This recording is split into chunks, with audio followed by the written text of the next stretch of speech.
Morning guys, this is Brent with Lykins Motorsports. This is our 482 FE tunnel port motor.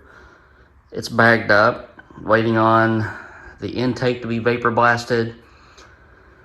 Push rods are here, waiting on March to send the crank and the water pump pulleys, but we are very close to putting this one on the dyno. I want to show you something else. This is a BBM block, fully machined, ready to go, and this is for an upcoming build.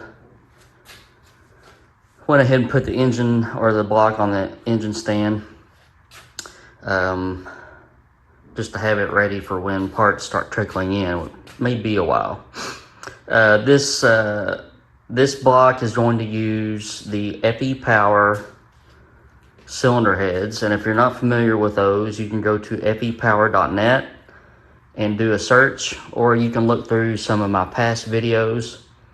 I just got through making 900 horsepower with around a 500 cubic inch motor with those cylinder heads, turning the alternator, water pump, whole shooting match. So they are very, very capable cylinder heads. So if you're asking, before we get to the details about the block, if you're asking, hey, you know, what size is it going to be? How much horsepower do you think it's going to make? What are the details? I'll just say, I don't know. And the reason I say I don't know is because the cylinder heads are being ported right now. The last set that I had roll through here flowed about 450 CFM. They are very good performers, and I expect much more than that from this next set. The gentleman that's porting those heads is kind of moving some things around, and we're going to try to get closer to 475, 480 CFM out of those. We'll see if it's possible. Once the cylinder heads are done, that will help me develop a plan for what displacement this will be. So this is already a 4375 bore. I don't know what the stroke is going to be. So this block, the engine build, belongs to Mr. Dennis. I've been speaking with him about what his goals are, what my goals are, and we're basically just waiting to see what the cylinder heads are going to do. If it's got enough port volume to feed a really big cubic inch motor, then we may lean that way. The very minimum goals for me are 4-digit horsepower and at least 2 horsepower per cubic inch. So, you know, some people automatically assume that you would go with the biggest engine that you can to get, you know, those numbers, and that may yield the 4-digit horsepower, but it wouldn't necessarily yield the 2 horsepower per cubic inch or higher. So sometimes you have to play a little bit of jockeying around with the numbers just to see, you know, what would fit the application the best. We're going to need lots of compression, lots of RPM. So just for piston speed and piston weight and that sort of thing, we probably will lean a little bit towards the smaller side of displacement instead of the biggest side. 4375 stroke, 4400 stroke is about all that you can go without really having to start cutting on rods and you know, watching clearances and all that. So I think that it's all preemptive, okay? So I'm just kind of talking out of my hind end here, but probably something around the 505, 510 cubic inch mark. I think that would probably fill both those niches of making the 4-digit horsepower and the at least 2 horsepower per cubic inch. But like I said, all that's up in the air right now. We'll have to wait and see what the cylinder heads are going to do, and then that will give us a game plan for what kind of crank we need.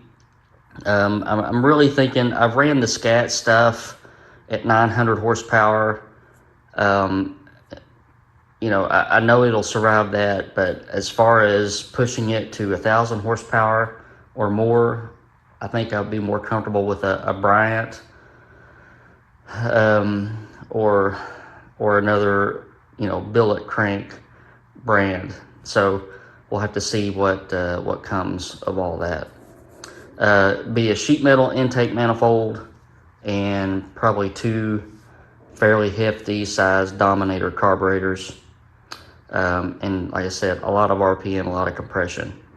I've already got a Jessel belt drive for the front, and you know, we're just kind of leaning towards, you know, a kind of a max effort type build. So BBM block, this will be dry sump, so we're not going to mess with massaging this hole to fit the oil pump or anything like that. We'll actually just cap that off because we don't need it. These are 4-bolt mains on the middle 3, billet caps, obviously screw-in freeze plugs for all the aftermarket blocks. From this viewpoint, you can see it's got roller cam bearings, and you can also see it's got lifter bore bushings. So I'm going to get this thing flipped over and we'll talk about those things. All right, like I said, this block has been fully machined. It is 4375 finished bore size. The decks have been surfaced. The mains have been aligned. Roller cam bearings installed. So the roller cam bearing is basically for oil restriction. The jury is kind of out on whether it provides any horsepower because of friction loss. Most of the guys I know lean towards no, that's not the benefit of it. But since they don't require a constant oil supply like a Babbitt bearing, all this oil that is normally coming from the mains to the cam bearing is blocked off. So that leaves more oil for the mains and the rods, which is a good thing. Cam cores have to be billet steel because it's a steel needle bearing. But to install these bearings, the cam tunnel has to be bored, and you get away from the typical PC92 rear cam plug. This is actually a lot larger, and it'll take a different cam plug. If you're looking at the lifter bore bushings and you're thinking, holy cow, those are big, they are big. I had originally wanted to go with a keyed lifter. So a keyed lifter is lighter because it doesn't have the link bar on it. It's basically just a lifter with a key on it, and the lifter bore bushing has a keyway in it, and that's what keeps the lifter from turning. What stopped us from doing that is I already had lifters and everything, but what stopped us from doing that is when you bore the lifter bore for a bigger hole, we got into water.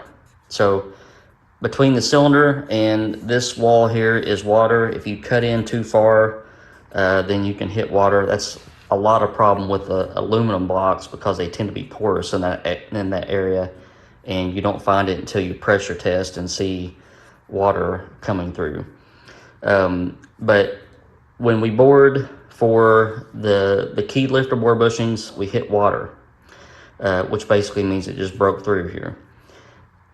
The reason why we couldn't use the keyed bushing is because the keyed bushing has an annular groove on the outside, and that's how it passes oil from one lifter to the other.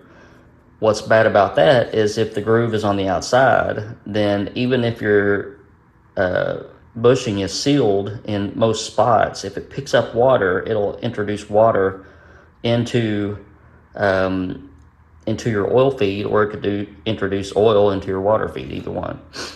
So A typical lifter bore bushing is not grooved on the outside. It passes oil through the holes down in the middle. So we had to change our plans kind of in the middle of machining, and just went ahead with a regular lifter bore bushing for a link bar lifter. So we're going to be using BAM 937 lifters. That's the diameter. Very big. So the bigger lifter, the more weight bearing it can hold, easier, more surface area to take the load. So it's good in that aspect. I'll show you the lifters here in a second, and I'll put a pair of 875s up next to it. But so there's a big honking hole in between. This block has not been washed yet, so what I did was I just drilled and tapped down inside for restrictors, and it'll restrict the oil like from here, and we'll restrict the oil to the lifters itself. So this is a BBM block. It oils differently from the pond block. The BBM block, you have the oil coming up from here that feeds your main oil gallery that runs the length of the block. It comes up through here. You got your oil feed to your cam bearing and to your number one. Then it hits here, and then it comes up diagonally to here, and then it oils all your lifters at the end of this passage, so it splits off. That is not really a priority main oiling. So, that's why we restrict at the back. The pond blocks are completely different. So the pond blocks have that same passage. Here's their main oil gallery that runs the length of the block. But instead of coming up here and coming up, you can see there's no plug right here. So all of this through here is blank. There's nothing there. Instead, all the oil goes to the rear of the block, comes up here, makes this little short trip, and angles off to the lifters. So this is a priority main oiling block. So when you're messing with different aftermarket blocks, you just have to know which ones do which and just make allocations for that. So we will not be running a typical distributor. We will actually put a plug in the intake manifold, and possibly in this section right here as well. We'll be running a belt drive distributor that runs off our timing belt drive. So the distributor will be kind of out here facing us. Sheet metal intake will actually come out here as well. So there's really not a lot of room for a distributor right here. It's kind of in the way. A lot of guys run, when they do a sheet metal intake, they'll run an offset distributor, so it'll come up and then offset over, and then your cap will be out here. So you have to allow for that. Let me show you the lifters. All right, here's a typical Ford. This is a Morel 875 lifter for a small block Ford, or for a FE, that's the size 875. Here is some BAM 936, 937 lifters, so you can tell how much chunkier they are. It's a big old lifter.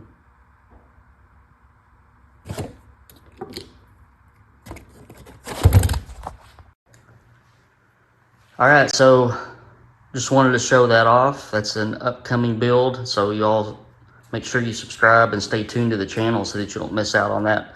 The cylinder heads are in progress right now. We got titanium valves for those.